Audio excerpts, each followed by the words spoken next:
He thought it was a rubber bat, whatever, and he picked it up and bit the head off. The night Ozzy Osbourne bit the head off a bat was just the beginning. You've heard the stories, snorting ants, biting doves, getting banned from entire cities. But what if I told you the wildest moments of Ozzy's life weren't just shock value? What if they were warning signs of something much darker? This isn't just rock history. This is the real story of a man who nearly died a legend before he could live as one. Stay to the end. There's one moment in this story that no one talks about. January 20th, 1982. Des Moines, Iowa. Ozzy Osbourne is on stage, electrified, barely aware of what's happening. A fan throws something at his feet. Ozzy picks it up. Thinking it's a toy, he bites into it. But it's not rubber. It's a real live bat. And it bites back. Blood pours. Chaos erupts. Ozzy is rushed to the hospital for immediate rabies shots. Newspapers call him insane. Fans call him legendary. But behind the scenes, Ozzy is barely conscious. He later admits in I Am Ozzy. I thought it was a toy. I didn't even remember it until someone showed me the newspaper the next day. Somebody threw a bat, and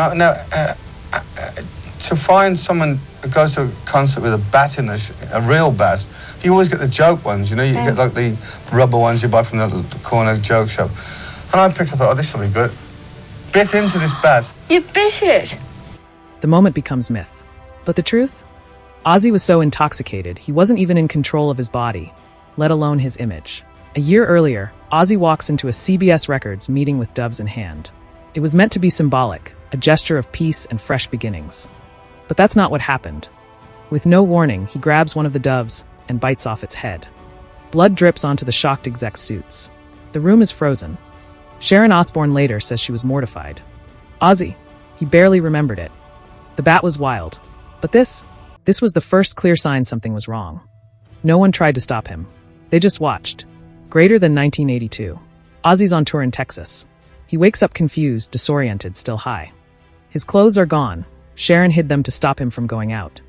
So he puts on her green dress, wanders outside, and urinates on the Alamo Cenotaph, a sacred monument. The police arrest him. The city bans him for 10 years. Ozzy later apologizes publicly and donates $10,000 to the Daughters of the Republic of Texas. But the myth is sealed. The media laughs. Fans roar. But inside, Ozzy was falling apart. And this time, the cracks were starting to show. On tour with Motley Crue, the chaos hits a new level. In a moment that would become infamous, Ozzy snorts a line of live ants off the pavement, then licks up his own urine, just to top it. The band is stunned. The myth grows. But the truth behind the stunt?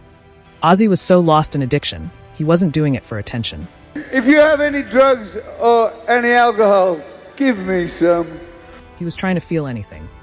In his words, I had demons, and I just didn't know how to kill them.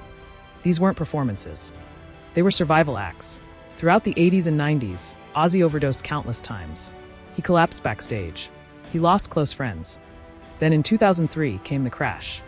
A quad bike accident left him with a broken collarbone, crushed vertebrae, and punctured lungs. Doctors weren't sure he'd walk again. But Ozzy survived. And this time, something shifted. He began rehab.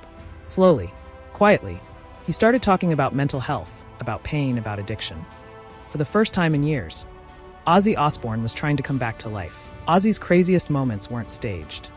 They were symptoms. The bat, the dove, the Alamo. They weren't marketing. They were mayday calls. In a world that worshipped madness, he became the mascot. But inside was a broken man desperate to feel human again. He once said, I'm not proud of everything I've done, but I'm still here. And maybe that's the real miracle. In July 2025, Ozzy Osbourne died at age 76.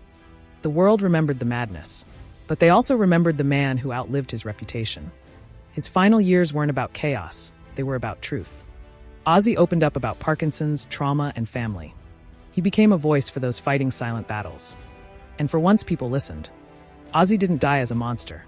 He died as a man who crawled out of the dark and showed the world what survival really looks like.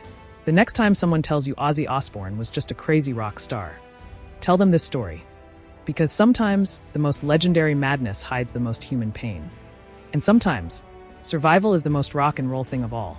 Which Ozzy story shocked you the most? Drop it in the comments.